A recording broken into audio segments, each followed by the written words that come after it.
Hello, my friends, and welcome back. Thank you very much for being with me again today.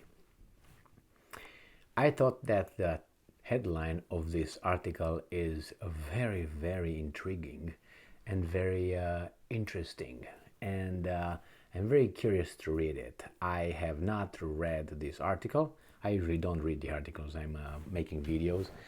Rarely I have to read an article. It's kind of like when it's something a little bit more complicated. I usually it's not, but if I want to make sure that is really what the title, like it has the same value. Because sometimes you read a title that is like, oh my God, look at that title, and then you look at the article and it's like, doesn't have anything to do with one another.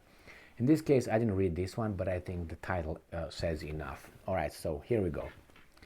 This article comes from Agence France Presse, so from a French media outlet, from Monday, February 13th, 2023. Russia's Wagner militia, formidable adversary, end quote, top French general said.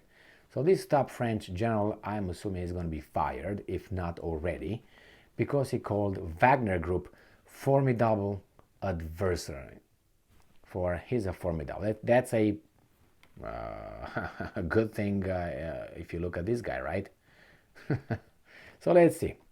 The controversial Russian mercenary outfit Wagner, which is active in the invasion of Ukraine but also in Africa, is a formidable adversary, end quote, because of the price it is prepared to pay to achieve its goals, a French general said on Monday. Wagner, ran by the businessman Yevgeny Prigozhin, seen as close to President Vladimir Putin, is playing an increasingly important role in Moscow's war in Ukraine as Russia seeks to reverse recent battlefield setbacks. What are the recent battlefield? Can you name them? What are the recent battlefield setbacks? I tell you the only ones that were. They were in the ones that they got the retreated, however you want to call it, from Kiev. That was an order, get back, nothing to see, nothing to do. The second one, I don't think they didn't even try, but it's a different story. They tried to went 2 times and said, you know what, let's go back. It was not like, oh my God, they surrounded, attacked it. I don't remember being like this from the evidence that was provided at that time. Anyway, let's take it, and that's not recent, right? And then the only ones were the counteroffensive of the Ukrainians. Were real counteroffensive, that's true. And the Russians retreated from north a little bit and south, from Kharkiv and what's the other one? Kharkiv, not Piansk, what the hell is the name? Kharkov and Kharkov, north and south. Jesus Christ, I gotta look for it, Jesus. Kharkiv and Kherson. Those were the main thing where the Russians got back and retreated, pushed back. Those were Ukrainian offensive, and that they were not recent. I have to remind you, we're in February. I think those occurred in September or something, beginning of September, or August, September, October, November, December, January. That's 5 months. We are in the 12th month, so it's halfway. So what are you talking about? And the recent are not setbacks. The recent is the Russian offensive right now. So anyway, weasel. Recent battlefield setbacks. It's true that probably the whole thing doesn't go according to a certain kind of plan, but I'm pretty sure this was plan C or plan D. It has unemployed unorthodox tactics, including a campaign to find new recruits in Russia's prison system, but it also accused of committing serial abuses on the battlefield. The key word is accused. All right, so that means not guilty until you're proven. And the other one is, if this kind found new recruits, is that a good thing or a bad thing?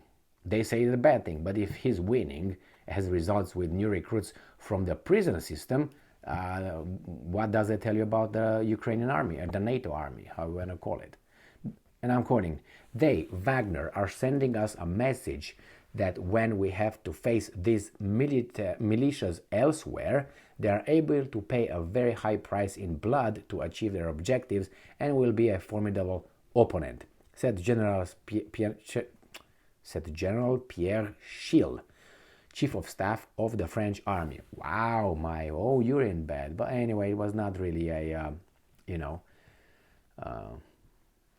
he said mercenary groups like Wagner would develop an importance in the future. Well, private companies now, they make their own military companies. I think Gazprom wants to make it or something like this. But he said not all were as effective as Wagner, which enjoyed a, and I'm quoting, degree of state support behind it due to Prigozhin's ties with Putin. Analysts also see Prigozhin and Wagner playing a key role in Kremlin's politics, underpinning a hawkish faction pressing for the war to continue. And I'm quoting, Wagner, because it is fighting to get its place in the Kremlin over one way or another and paying a huge price in doing so, is asking us questions and telling us that it is a formidable adversary, Schill told Reuters in Paris. French President Emmanuel Macron has long insisted France is not a co-belligerent in the war sparked by Russia's invasion, unprovoked invasion, you forgot that one, of Ukraine in February last year, although Paris is supplying arms to Kiev. You are involved, there you have. You're not having troops maybe, but everything else right there. Intelligence, armament, money, sanctions, what else is missing? Ladies of the night. But Wagner is also increasingly present in Francophone Africa. Why is it Francophone? Remind me that one. Why is Africa Francophone? South Africa? It's because France was an empire and has imperialistic tendencies? No. Okay, where Western countries said it has deployed in Burkina Faso, Central African Republic, and Mali, and they were kicked out, I think, from a few of these. Its presence has been one factor behind French military pull out from the three countries. See, pull out from all three countries, and the resulting weakening for France of its strategic influence in the region. Influence. Nice put.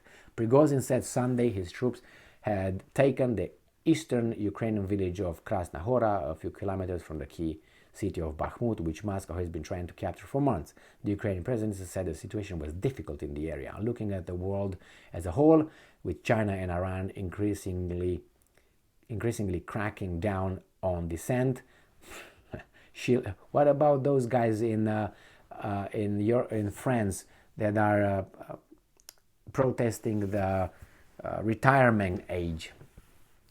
Are they anybody's cracking on that kind of dissent or not? I saw a lot of smoke and a lot of beating and arrests. I'm pretty sure the victim was guilty here, but over there in China or Iran they were not. Don't get me wrong, I'm for freedom, but it's hypocritical to say that only these guys crack on dissent, but France did not. Okay, all right, whatever you say. We are, and I'm quoting, Schill said, we are probably at the change of era at the same magnitude as that of the fall of the Berlin Wall. Yeah. Actually, this is, I give you another analogy better than that. This is the Second World War after the First World War. Because Hitler, that bad dude, was able to get in power, and however you want to take it, his party was elected, democratically elected, and he became a chancellor of Germany, Hitler, what was it, in 1st of February or whatever, I think, or 30th of January, something like this, 1933, by the legal means. He didn't seize power. He seized powers as a Führer, as a dictator, only after the burning of the, Reichstag? That's what it was, the House of Parliament. Only then he said, well, we're under attack, we have to react. Anyway, so how you want to take this guy? He got to power by being voted, and we know his, well, actually we don't know. Anyway, let's move back. After the First World War, after Germany was, considered the main loser over there, including the Austria-Hungary, which actually, if you ask people on the street right now, who won the First War and who lost the First World War, you will be told it's Germany. Who fought the First World War? And you're going to say, we, the Allies, fought against Germany. What about Austria-Hungary? Actually, that was between, right, Austria-Hungary and Serbia. That's how it started. So why do you blame it on Germany? Germany. Anyway, Germany considered that the sanctions, everything after the Peace of Versailles, were very unfair towards them, and then they got down and down and down Germany, and then Hitler said, "Well, I'm gonna make you again this and that," and that's how he got support.